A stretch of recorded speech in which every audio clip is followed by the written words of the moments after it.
Hello student, welcome to Accounting 2-1 Financial Accounting course. We are continuing chapter 2, the recording process.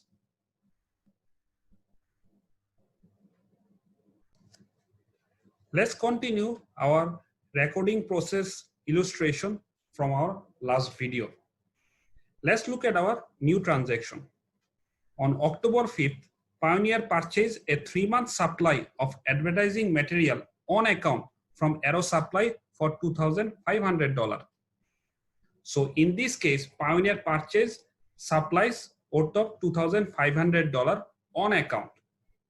So the supply account increases by $2,500. As they bought the supply on account, that means the company hasn't paid the money yet. So they created a liability account called accounts payable for $2,500. As we can see it in our basic accounting equation. As we all know, when supply increases, we need to debit the account. And when the liabilities, in this case, accounts payable increases, we need to credit the account. As we can see it in our journal entries, supply account debited by $2,500 and the accounts payable credited by $2,500. As we can see from our T account, supplies has debit balance of $2,500 on October 5th. And accounts payable has a credit balance of $2,500 on October 5th.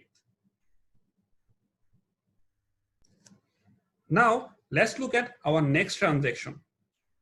On October 9th, Pioneer hires 4 employees to begin work on October 15th. Each employee is to receive a weekly salary of $500. In this case, no business transaction has occurred. So there is no need to record an accounting entry.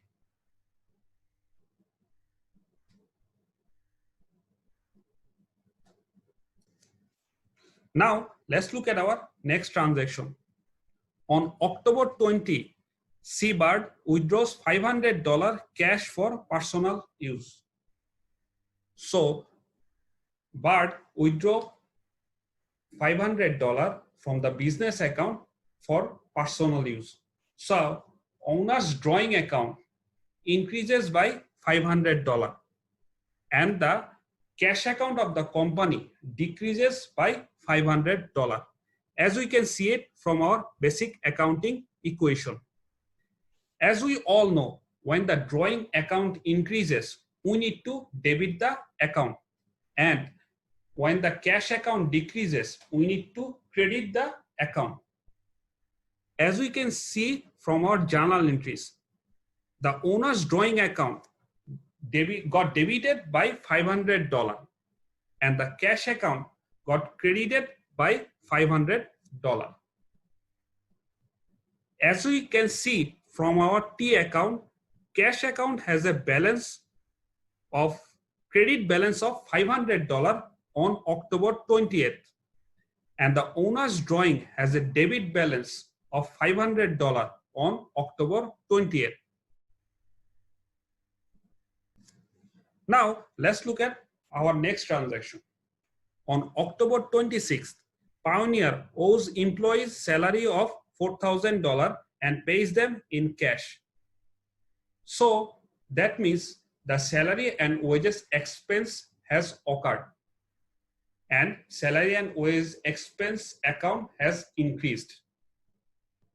And because Pioneer already paid the salary and wages expense, the cash account decreased by $4,000, as we can see it from our basic accounting equation.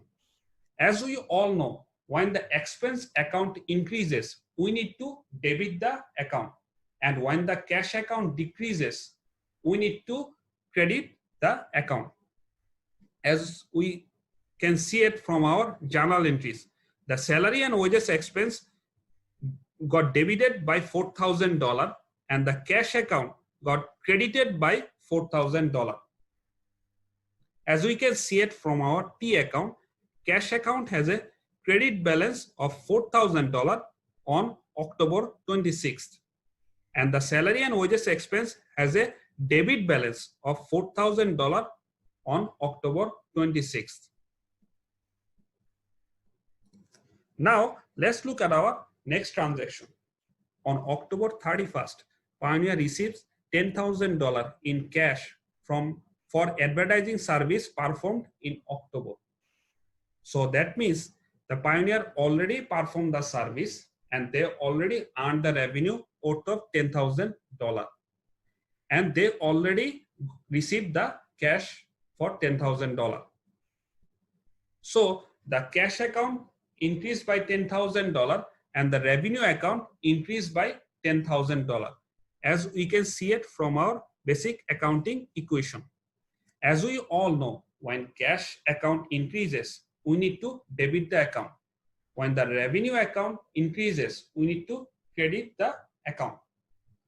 So we can see it from our journal entries that we debited the cash account for $10,000 and we credited service revenue account for $10,000. And when we look at our T account, cash account has a debit balance of $10,000 on October 31st. And service revenue account has a credit balance of $10,000 on October 31st. Now, let's look at all the journal entries that we have done so far.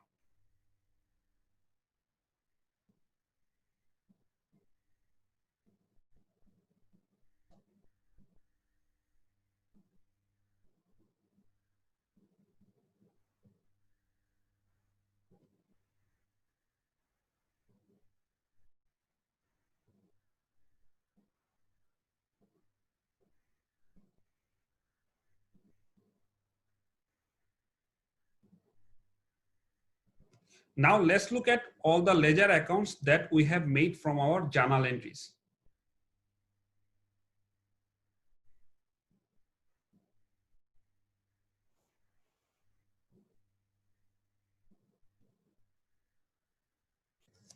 Now let's look at our trial balance. The trial balance starts with the company name, as we can see Pioneer Advertising on the top. Then we write down trial balance. Then we write down the date as October 31st, 2020. Trial balance starts with asset account. All the assets are listed on the top. As we can see, cash, supplies, prepaid insurance, equipment. All the information are from our ledger account. After asset, we have all the liabilities account. Then we have owner's capital. Then we have owner's drawing. Then we have service revenue. And then we have all the expenses. After all the calculation, the debit and credit is equal. As in this case, it is $28,700. There are some limitations of a trial balance. Trial balance may balance even when a transaction is not journalized, or a correct journal entry is not posted, or a journal entry is posted twice, or incorrect accounts are used in journalizing or posting, or offsetting errors are made in recording the amount of a transaction.